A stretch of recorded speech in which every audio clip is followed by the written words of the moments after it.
स्वागत है आप लोगों का ऑडिट के इस पॉडकास्ट में। आज हम लोग चर्चा करने वाले हैं इंटरनल कंट्रोल के ऊपर। उम्मीद करता हूं आपने पुराने एपिसोड्स देखे हैं, नहीं देखे तो जाके चेकआउट कर सकते हैं आप सारे एपिसोड्स को। वो यूट्यूब चैनल और हमारी वेबसाइट ए फॉर ऑडिट और साथ साथ बहुत सारे ऑडियो प्लेटफॉर्म पे अवेलेबल हैं। चलिए बात करते हैं इंटरनल कंट्रोल की। एक बहुत ही इंपॉर्टेंट चीज़ है ये आपके ऑडिट के अंदर, और ऑडिटर के लिए भी ये बहुत इंपॉर्टेंट रोल प्ले करती है।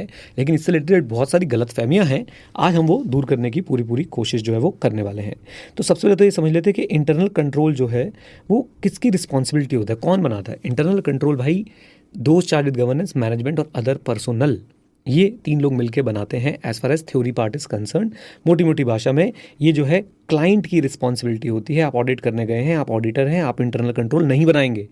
आप की जगह पे कौन, टीसीडब्ल्यूजी, मैनेजमेंट और अदर पर्सनल कह देते हैं, ये लोग हैं जो क्या बनाते हैं, इंटरनल कंट्रोल बनाते हैं। अच्छा जी, अब इंटरनल कंट्रोल का मेन काम क्या होता है और इंटरनल कंट्रोल का रिलेशन क्या होता है ऑडिटिंग से, वो भी मैं आपको समझाने की कोशिश करूंगा। तो देखिए, इंटरनल कंट्रोल का जो मेन काम है ना, वो ये है कि भाई इंटरनल कंट्रोल से रिलायबल फाइनेंशियल रिपोर्टिंग हो, ऑपरेशंस इफेक्टिवली और एफिशिएंटली हो, एसेट्स सेफ गार्डेड रहें, यानी कोई अनऑथराइज व्यक्ति उनको एक्सेस ना कर पाए, और साथ साथ में जो लॉ और रेगुलेशन आपके ऊपर अप्लाई होते हैं वो प्रॉपरली कंप्लाई हो, कंप्लाइंस विद लॉ और रेगुलेशन। मैं फिर से बोल देता हूँ, दोबारा ध्यान से सुनिएगा। इंटरनल कंट्रोल के चार मेन जो है वो चीज़ें होती हैं, चार मेन चीज़ों को लेके और इंटरनल कंट्रोल जो है वो क्या देता है आपको, रीजनेबल एश्योरेंस देता है चार मेन चीज़ों को लेकर। वो चार मेन चीज़ें कौन कौन सी हैं? Number 1 reliability of financial reporting, number 2 effectiveness and efficiency of operation, number 3 safeguarding of asset, and number 4 is compliance with applicable law और रेगुलेशन। अब एक बात आपको यहाँ पे समझनी होगी कि ऑडिटर सिर्फ उसी वाले इंटरनल कंट्रोल से कंसर्न है जिस इंटरनल कंट्रोल का इंपैक्ट आता है किसके ऊपर, फाइनेंशियल रिपोर्टिंग के ऊपर। इसका मतलब एक कंपनी में, एक ऑर्गेनाइजेशन में बहुत सारे तरह के इंटरनल कंट्रोल हो सकते हैं, लेकिन ऑडिटर का मेजरली कंसर्न किन से रहने वाला है? ऑडिटर का मेजरली कंसर्न उन इंटरनल कंट्रोल से रहने वाला है जो फाइनेंशियल रिपोर्टिंग पे डायरेक्ट क्या डालते हैं, इंपैक्ट डालते हैं। Is that clear? ये बात बहुत इंपॉर्टेंट है, ये बात आपने याद रखनी है, क्योंकि इसका डायरेक्ट इंपैक्ट आपकी कॉन्सेप्चुअल अंडरस्टैंडिंग पे आएगा। अभी आपने पढ़ा नहीं होगा, बट एसए 315 और एसए 330 दोनों बहुत इंपॉर्टेंट है इंटरनल कंट्रोल्स जहाँ तक कंसर्न है। चलिए अब जरा कुछ चर्चा और भी कर लेते हैं। इंटरनल कंट्रोल के एग्जांपल मैं आपको देता हूँ। इंटरनल कंट्रोल में आता है सेग्रीगेशन ऑफ ड्यूटी, आपका रिकंसिलिएशन, आपका अप्रूवल ऑफ ट्रांजैक्शंस, राइट। अब segregation of duty, reconciliation, approval, transaction, I hope आप लोग इसको बेसिकली इसका बेसिक आइडिया है आपके पास, जैसे कि एक ही काम के डिफरेंट एस्पेक्ट डिफरेंट लोगों में बांट देना इस segregation of duty, right. Approval मतलब एक पर्टिकुलर ट्रांजैक्शन है, एक पर्टिकुलर अमाउंट से ऊपर है, और या किसी एक पर्टिकुलर व्यक्ति के साथ है, उस ट्रांजैक्शन के लिए अप्रूवल की पॉलिसी होना, ये आपके लिए हो गया अप्रूवल का एग्जांपल। रिकंसिलिएशन मतलब दो डिफरेंट सोर्सेज से निकलने वाले आउटपुट को कंपेयर करना, रिकंसाइल करना कि इनके बीच में डिफरेंस क्यों आ रहा है। ओके जैसे आप लोग बचपन में बीआरएस बनाते थे ना, बैंक रिकंसिलिएशन स्टेटमेंट, उसमें एक बैंक की तरफ से पासबुक आती थी, उसमें बैलेंस होता था, एक आपके पास बैंक बुक मेंटेन होती थी, उसमें बैलेंस होता था, दोनों को हम लोग रिकंसाइल करते थे। ओके ये तीन एग्जाम्पल आप लोग हमेशा याद रखें इंटरनल कंट्रोल के। आगे जब हम चैप्टर्स में पढ़ेंगे आपको और एडवांस एग्जाम्पल भी मैं दे दूंगा। Okay so internal control is the process design, implemented and maintained. Internal control में याद रखिएगा, एक होता है डिजाइन यानी कि पॉलिसी बनाना, एक होता है इंप्लीमेंटेशन, उस पॉलिसी को लगाना, एक होता है मेंटेनेंस, उस पॉलिसी को जो आपने बनाई, जो आपने लगाई, उसको कॉन्टिन्यूसली चलाना। Design, implementation and maintenance, right. ये कौन करता है? TCWG, management and other personal. Reasonable assurance देता है इंटरनल कंट्रोल चार बातों को लेके, फिर से बोल देता हूँ। Reliability of financial reporting, effectiveness efficiency of operation, safeguarding of asset and compliance with law regulation. Auditor सिर्फ उसी वाले आईसी से कंसर्न है, ऑडिटर सिर्फ उसी वाले आईसी से कंसर्न है जो आईसी, कम ऑन, जो आईसी क्या करता है, जो आईसी इंपैक्ट डालता है किसके ऊपर? फाइनेंशियल रिपोर्टिंग के ऊपर। ओके अच्छा जी, अब यहाँ पे कुछ बातें सुनिए। क्या ऑडिटर को इंटरनल कंट्रोल पे ओपिनियन देना होता है? Answer is no. क्या ऑडिटर को इंटरनल कंट्रोल की अंडरस्टैंडिंग ऑब्टेन करनी होती है? Answer is yes. आगे चल के आप मेरे साथ जब रिस्क असेसमेंट पढ़ेंगे तो उसमें मैं आपको बताऊंगा कि क्यों इंटरनल कंट्रोल की अंडरस्टैंडिंग जो है वो ज़रूरी होती है। एक बात। दूसरी बात, अच्छा जी, देन उसके बाद क्या ऑडिटर को ओपिनियन नहीं देना होता? बस इसमें एक बात बोलूंगा, अनलेस रिक्वायर्ड बाय लॉ और रेगुलेशन, यानी कि अगर लॉ और रेगुलेशन बोलेगा इंटरनल कंट्रोल पे ओपिनियन देने के लिए, तो ऑडिटर को इंटरनल कंट्रोल पे ओपिनियन जो है वो देना पड़ जाएगा। अदरवाइज इंटरनल कंट्रोल पे ऑडिटर को जो है वो ओपिनियन नहीं देना होता है। आई होप आप ये बात जो है वो याद रखने वाले हैं। यस बिल्कुल याद रखने वाले हैं। क्या ऑडिटर वीकनेस बता सकता है इंटरनल कंट्रोल की क्लाइंट को, बिल्कुल बता सकता है। अगर ऑडिटर को कोई वीकनेस मिले, मान लीजिए कहीं पे सेग्रीगेशन ऑफ ड्यूटी प्रॉपर नहीं है, तो क्या ऑडिटर वो वीकनेसेस बता सकता है क्लाइंट को? आंसर इज यस, बता सकता है। और वीकनेस बताने के साथ साथ जो है वो इंप्रूवमेंट्स भी सजेस्ट कर सकता है कि इंप्रूवमेंट कहाँ कहाँ पे जो है वो लानी चाहिए इंटरनल कंट्रोल के अंदर क्लाइंट को।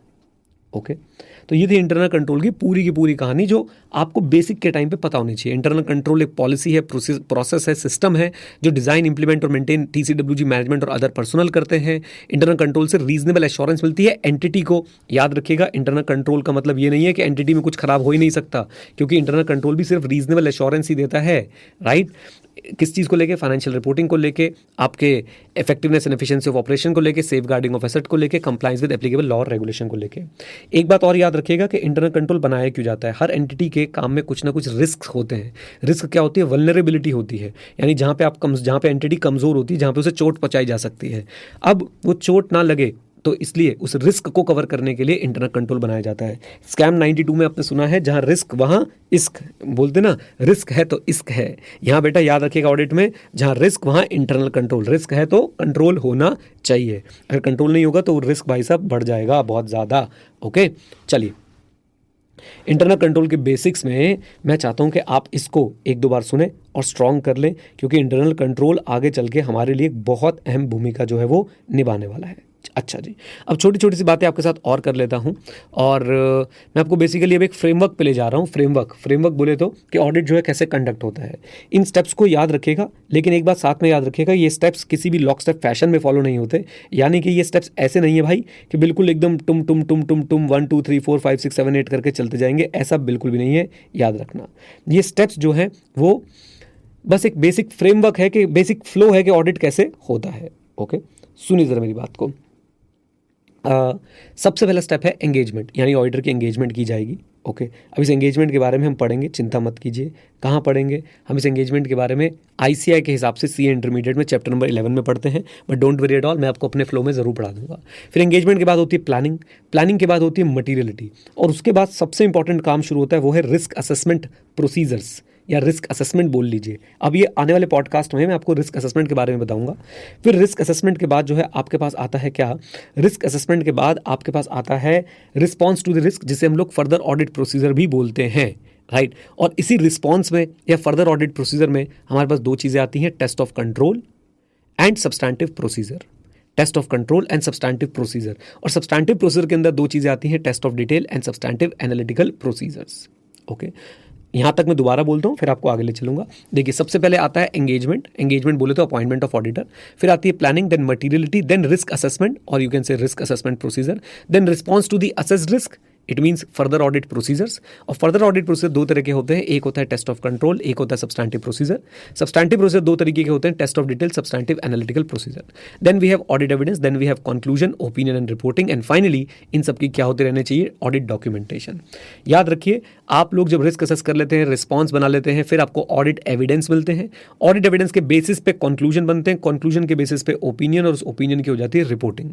Now you can connect this framework with the objective of the auditor, जहां पे हम लोग पढ़ रहे थे कि ऑब्जेक्टिव क्या होता है? The objective is to obtain reasonable assurance. Now how reasonable assurance is obtain? When we get audit evidence, and how we get audit evidence? When we design our further audit procedure, and further audit procedure design on the basis of risk assessment. अगर आपको भी heavy लग रहा है, don't worry at all, आने वाले podcast में हम लोग बहुत चर्चा करने वाले हैं रिस्क असेसमेंट पे और रिस्पॉन्स टू असेस्ड रिस्क पे। अच्छा, आई होप आपको याद है कि ये पॉडकास्ट सिर्फ रिविजनरी नेचर के हैं। आई नो आप में से बहुत सारे लोगों को बहुत अच्छे लगते हैं, बहुत अपने आप इनमें से बहुत सारी चीज़ें समझ भी आ रही होती हैं, बट फिर भी मैं आपको बोलना चाहूँगा रिविजनरी नेचर के पॉडकास्ट हैं। एनीवेज, चलिए फिर हम लोग चलते हैं, और इसके बाद मैंने बोला कि एक बार ऑडिट एविडेंस आ गया, फिर conclusion reporting, conclusion opinion reporting, and then audit documentation. Okay, तो आज के पॉडकास्ट को यहीं तक रखते हैं, और आपसे बात करेंगे नेक्स्ट एपिसोड के अंदर हम लोग इसी फ्रेमवर्क के बहुत इंपॉर्टेंट एलिमेंट के बारे में, रिस्क असेसमेंट पे, रिस्पॉन्स पे, and then we will talk about assertion. तब तक के लिए प्लीज़ ऑडिट पढ़ते रहिए। ऑडिट में हम लोग आपको क्लासेस तो दे रही हैं, क्लासेस के साथ साथ revision video, podcast, mock test, daily writing practice, and आप लोगों के साथ मेंटरशिप सेशन और पता नहीं क्या क्या। उम्मीद करता हूँ कि आप लोगों को जो भी आपने हमें फीस दी है, आप लोगों को उसका पूरा फ़ायदा मिल रहा है। हर एक रुपया जो आपने स्पेंड किया है हमारे साथ, आपको उसका पूरा फ़ायदा मिल रहा है। ऑडिट में मैं अपनी जान लगा दूंगा आपको पढ़ाने के लिए, आपको अच्छा बनाने के लिए, आपको स्ट्रांग बनाने के लिए, आपको एग्जाम में अच्छे मार्क्स दिलवाने के लिए, आप लोग भी पूरे एफर्ट लगा के रखिएगा। एपिसोड पसंद आया तो आपको पता है आपने क्या करना है, ऑडियो प्लेटफॉर्म से इसे 5 स्टार रेटिंग देनी है, और यूट्यूब पे आप लोग फीडबैक दे सकते हैं मुझे, या फिर आप लोग मुझे पर्सनली आपके पास अगर मेरा टेलीग्राम नंबर है तो उस पर भी आप मुझे फीडबैक दे सकते हैं। Thank you, God bless you, take care.